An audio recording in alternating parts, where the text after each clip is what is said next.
Andan keyin salohiyat, nima uchun salohiyat muhim deganda, salohiyatda mas'uliyetsizlik ko'rilganda mas'uliyatini surishti qilish kerak. Masalan, Amerikada bir qonun yurtib ketdi. Buning mas'uliyatini surishti qilolmadi. Bu bunda bo'lmaydi. Ya'ni bu bir odamning shaxsiy qonuni emas, bu butun xalqning qonuni. Vatandagi xalqimizning qonuni.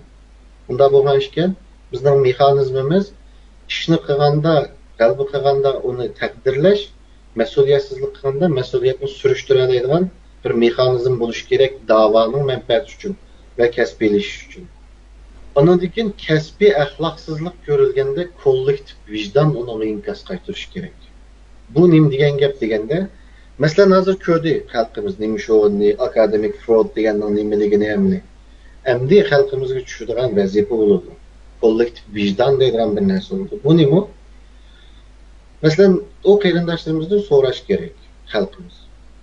Bular bir savol so'radi. Amerikalik Uyg'urning millati nima dedi? Buni inglizcha so'radi. Nimishqa javob bermaysiz deb so'rash kerak endi. Xalq. Masalan, ikki savolga tasdiq javob berib, vash ketavermamdi. Agar yo'q bo'lmasa, javob bermasa, bu akademiyaning axloqida o temada gapirishdan to'xtaysiz. Bu xalqaro bir axloq bo'ladi, bu o'lcham bo'ladi. Men hozir bir temada so'zlasam, bir aylan chiqib mendan savol so'radi. Men uning masalan turkologiya to'g'risida men bizmi dedim. Turkolog ustozdan birisi chiqib mendan bir savol so'radi. Men shu savolga javob topguncha og'zimni yumaman, shu temada gapirmayman. Kasbiy axloq bo'ladi. Masalan, hadis sharifdagi munoziralarni o'ylam.